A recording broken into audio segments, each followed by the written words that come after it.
नमस्कार। आज मैं फिर आपके सामने अपराध की एक और घटना लेकर आया हूँ।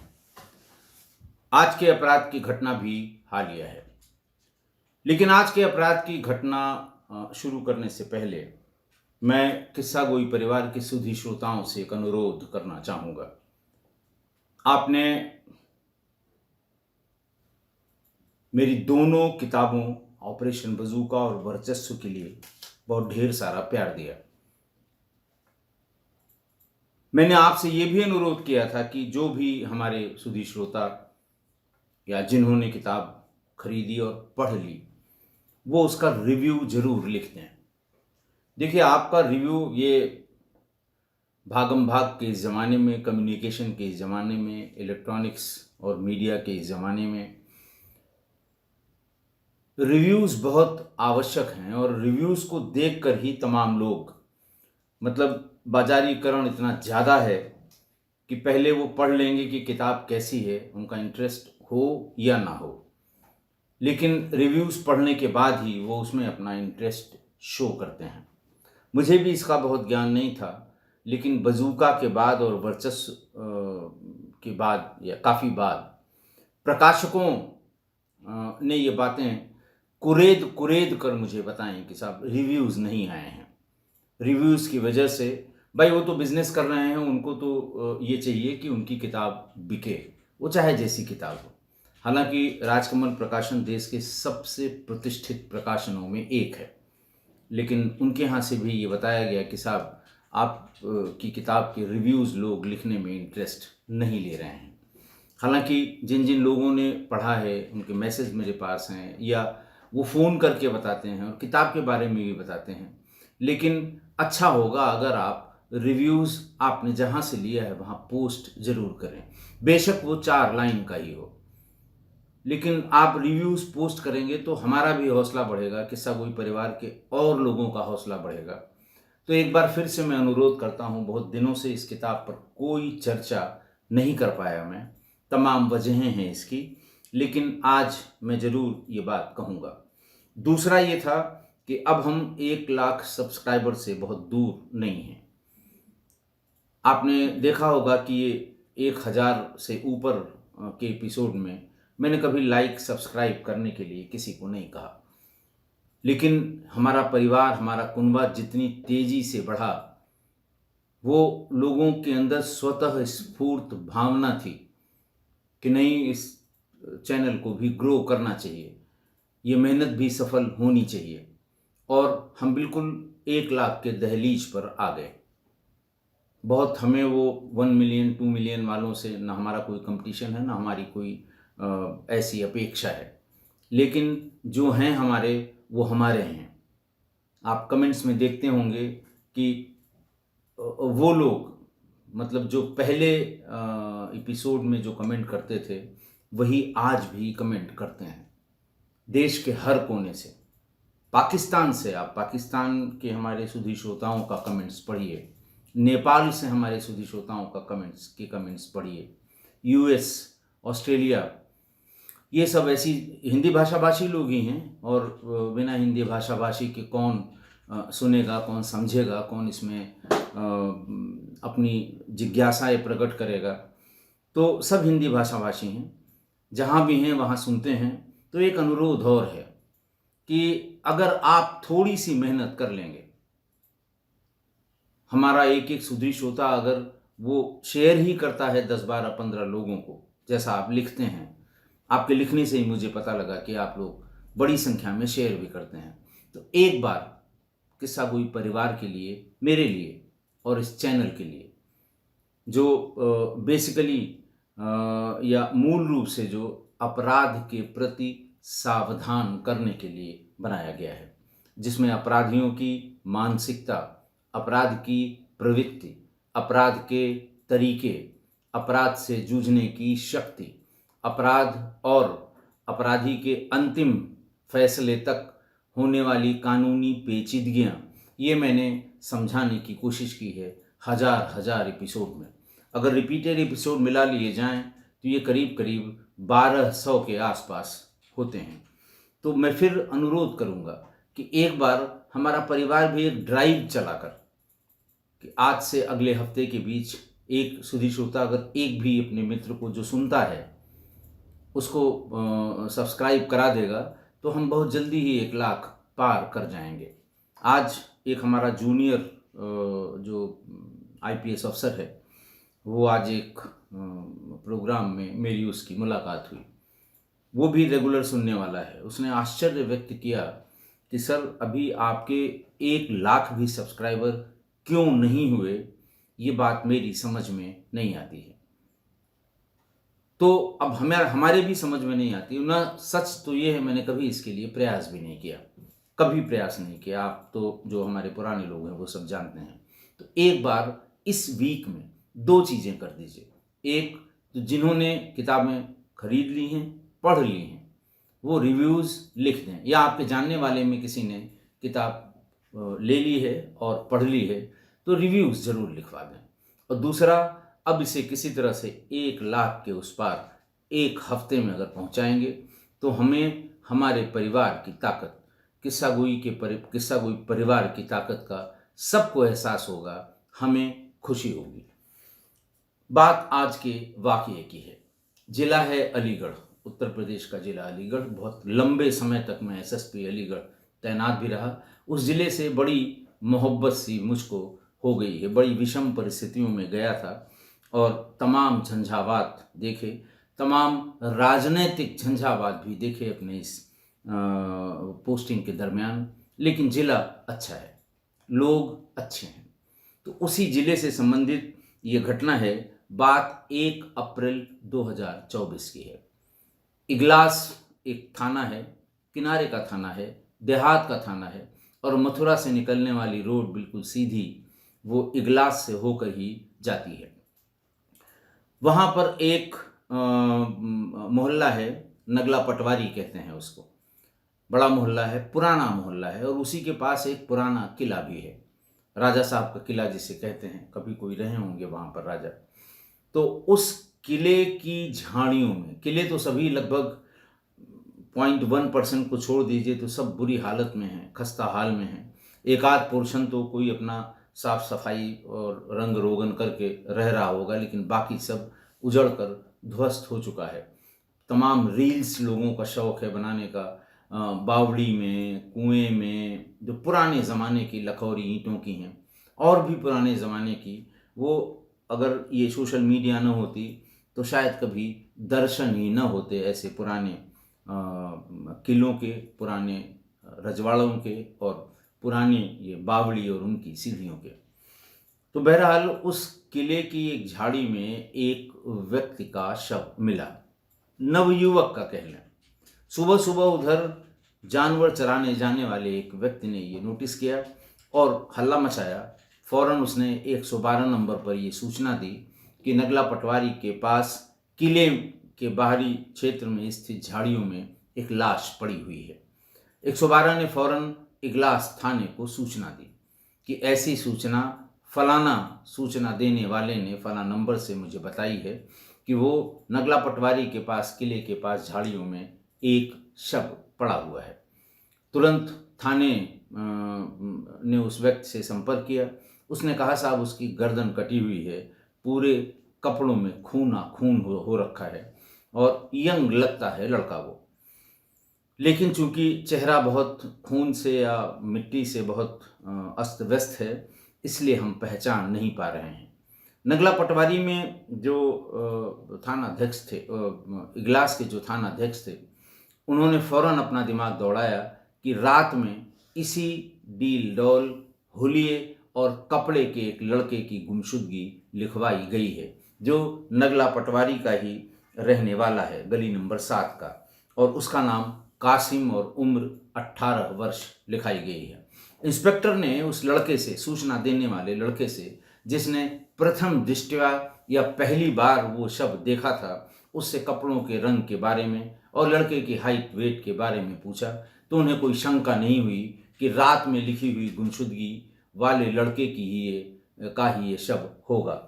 उन्होंने पहला काम किया कि जिन लोगों ने ये गुमशुदगी रात में लिखवाई थी, रात को 12 साढ़े 12 बजे, उनको तुरंत इन्फॉर्म किया कि आप किले के पास फलानी झाड़ी में फलां व्यक्ति इस समय जिसने शव देखा है वो खड़ा हुआ है, तुरंत उसके पास पहुँचें। और हम भी यहाँ से पहुँच रहे हैं, क्योंकि किला वो थाने से थोड़ी दूरी पर है, थाने से थोड़ी दूरी पर है। और ये लोग जिन्होंने ये गुमशुदगी लिखवाई थी वो किला के एकदम पास के रहने वाले हैं। बहरहाल पुलिस और परिजन साथ साथ पहुँचे। देखते ही वहाँ कोहराम मच गया। ये उसी लड़के का शव था जिसकी रात में गुमशुदगी परिजनों ने लिखवाई थी। परिजनों ने ये लिखवाया था कि वो 31 मार्च की रात शाम को कोचिंग पढ़ने गया था और रात 9 बजे वो कोचिंग पढ़कर वापस आ गया था। खाना वाना खाने के बाद अपने कुछ दोस्तों के साथ घूमने जाते हैं, कभी आइसक्रीम खाने जाते हैं, कभी यूं ही घूमने चले जाते हैं। तो वो घूमने गया था, उसके बाद जब वापस लौट कर नहीं आया और फ़ोन से संपर्क करने की कोशिश की गई, फ़ोन से कोई रिस्पॉन्स न मिला, तब घर वालों ने उसकी गुमशुदगी लिखवाई थी। बहरहाल पुलिस फौरन हरकत में आ गई। सवेरे सवेरे की बात थी, पूछताछ शुरू हुई। किन दोस्तों के साथ गया था इसकी भी पूछताछ शुरू हुई। पूछताछ होते होते 2 लड़कों को पुलिस ने फौरन डिटेन कर लिया, क्योंकि जिस कोचिंग में वो पढ़ता था, पहले कोचिंग में कौन कौन से लड़के जाते थे घर वालों ने बताया। और तुरंत पुलिस ने, छोटा सा कस्बा है, तुरंत पुलिस ने पहुंच के जानकारी जैसे ही की वैसे ही पता लग गया कि इसके 2 दोस्त इसी मोहल्ले के नगला पटवारी के ही शबील और शादाब हैं। पुलिस ने बिना देर किए हुए शबील और शादाब को उठा लिया। उनसे पूछताछ शुरू हुई और श्रेणीबद्ध पूछताछ भी शुरू हुई। तो ये पता लगा कि कासिम और शबील इन दोनों का प्रेम प्रसंग 2 सगी बहनों से चल रहा था। ये दोनों भी बड़े जिगरी दोस्त थे। जिगरी दोस्त इतने कि जब पुलिस ने इनको उठाया और इनके साथ थोड़ी सी पूछताछ करनी शुरू की तो कासिम का भी पूरा परिवार वहीं पर थाने पर मौजूद था और हसरत अली यानी कासिम के बाप भी वहीं पर थे, मोहल्ले के तमाम लोग भी वहीं पर थे। और लोग ये कह रहे थे कि अरे साहब, इसको क्यों परेशान कर रहे हैं, ये तो कासिम का दोस्त है और बहुत अच्छा दोस्त है। एक साथ उठना बैठना, एक साथ आना जाना, एक साथ कोचिंग जाना, एक साथ स्कूल जाना, आप इसको क्यों इतना परेशान कर रहे हैं या प्रताड़ित कर रहे हैं? इसे कुछ नहीं पता होगा। अगर इसे पता होता तो सबसे पहले इसी ने आकर हम लोगों को बताया होता। बहरहाल जब पुलिस ने अपनी तरीके से पूछताछ शुरू की, कुछ श्रेणियों से ही पहुँचे होंगे, तो बहुत देर तक ये चल नहीं पाए। और बताया उसने, शबील ने ये बताया कि हम ही ने उसकी हत्या की है। फिर आगे पूछने पर बताया गया कि शबील और कासिम का वहीं मोहल्ले में ही 2 सगी बहनों से प्रेम प्रसंग चल रहा था, जो सभी को पता था। दोस्तों को, यारों को, मोहल्ले में, क्लास में, कोचिंग में सबको पता था कि 2 सगी बहनों से इन दोनों का अफेयर चल रहा है और काफ़ी दिनों से चल रहा है। पुलिस ने पूछा कि ठीक है, अफेयर चल रहा था, लेकिन इसमें मारने वाली कौन सी बात हो गई? उन्होंने कहा कि मेरी जो गर्लफ्रेंड थी, जो बड़ी थी बहनों में, उससे टेलीफोन पर कुछ विवाद हो गया और उसने नंबर भी ब्लॉक कर दिया, बात करनी बंद कर दी। चूंकि कासिम हमारा दोस्त था तो मैंने कासिम से ये कहा कि तुम मिलते रहते हो छोटी वाली बहन से, तो कोशिश करके मेरी बात उससे करा दो, बड़ी वाली से, यानी मेरी वाली से तुम बात करा दो अपनी वाली की मदद से। यही टर्मिनोलॉजी आजकल चल रही है। बड़ा दुखद है, लेकिन चल यही टर्मिनोलॉजी है या चल रही है। उसने उसको टरकाने की कोशिश की, या हो सकता है उसने कोशिश की हो और मना कर दिया हो उस लड़की ने, और ये कहा हो कि उससे ये मत बताना कि मैंने मना कर दिया है। बहरहाल 4-6 दिन 10 दिन से लगातार प्रयास करने के बाद भी कासिम की अपनी उस लड़की से जिससे उसका प्रसंग चल रहा था उससे बात नहीं हो पाई। झुंझला गया, गुस्सा गया, और फिर उसने गुस्से में तमाम बातें शबील को कह दी कि तुम दोस्त हो के भी मेरे लिए इतना नहीं कर सकते, ये है वो है, तमाम जो दोस्ती में अपना शब्दों का इस्तेमाल करके कहा जाता है। खाना खाने के बाद फिर फ़ोन किया और कहा कि चलो घूमने चलेंगे, किले की तरफ चलेंगे। किले की तरफ सबील के साथ उस समय शादाब भी था। उसने कासिम से कहा कि तुमने मेरी मदद क्यों नहीं की, तुमने क्यों नहीं बातचीत कराई, तुम चाहते तो अपनी वाली से कह के मेरी बात हमारी वाली से करा देते। उसने कहा भाई अब नहीं बात कर रही है तो हम क्या करें, इस तरह की कुछ बात कही होगी। और फिर उसके बाद शबील और शादाब ने मिलकर उसका गला घोंट दिया। कासिम का 18 साल का लड़का था। इससे पेट नहीं भरा तो शबील अपने साथ चाकू लाया था, पूरा मन बना कर आया था कि आज इसको मार ही दूंगा क्योंकि ये मदद नहीं कर रहा है मेरी, और उसका गला काट दिया। इस प्रोसेस में सबील और शादाब दोनों के कपड़ों में भी ब्लड लग गया।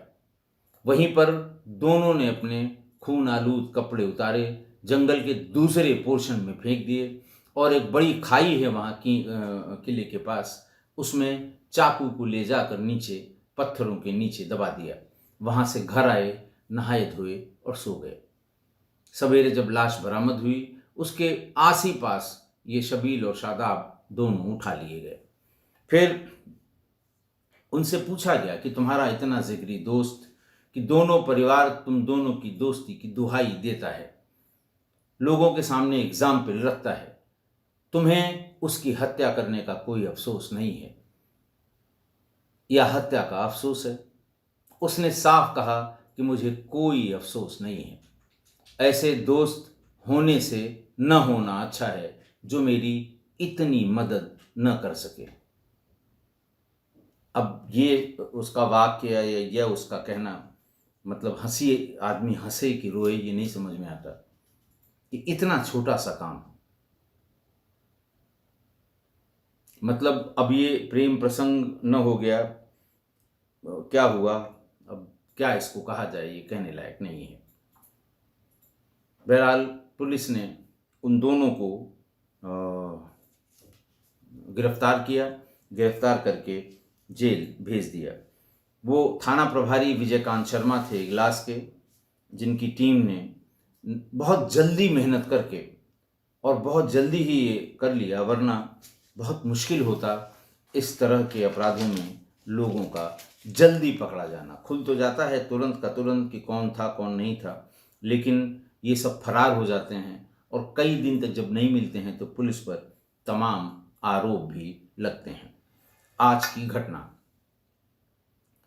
दो सगी बहनें, दो अच्छे दोस्त, एक दोस्त का एक बहन से इश्क हुआ, दूसरा उसकी मदद में आता जाता रहा कि भाई चलो जरा तुम बाहर खड़े रहना, मैं जरा बात कर लूँ, तुम चलो जरा वहाँ पर देखना उसके मूंगफली के ठेले पर वेट करना, मैं अभी आता हूँ, वहीं रोकेंगे।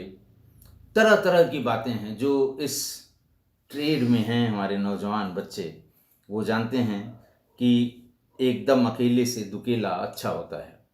बहरहाल वो मदद मरीज में अपने इश्क के बीमार एक दोस्त की मदद में वो जाता रहा और दूसरी वाली बहन से उसका इश्क हो गया। यानी दो बहनें और दो अच्छे दोस्त, ये दोनों से उनके प्रेम प्रसंग चलने लगे।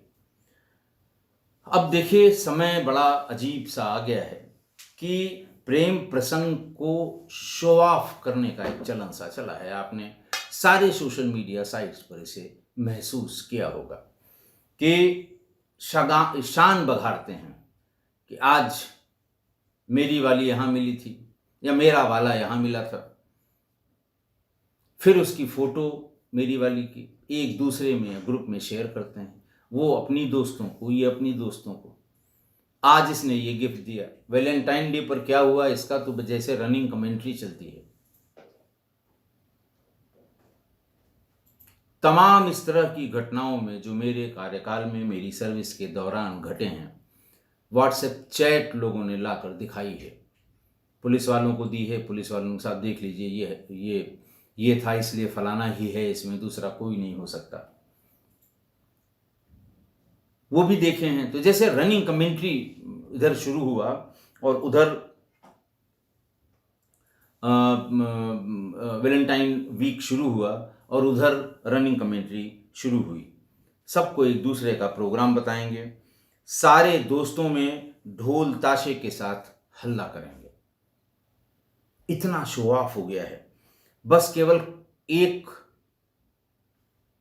मनुष्य को, एक व्यक्ति को, एक महिला को नहीं पता होता, वो लड़का और लड़की के माँ बाप को।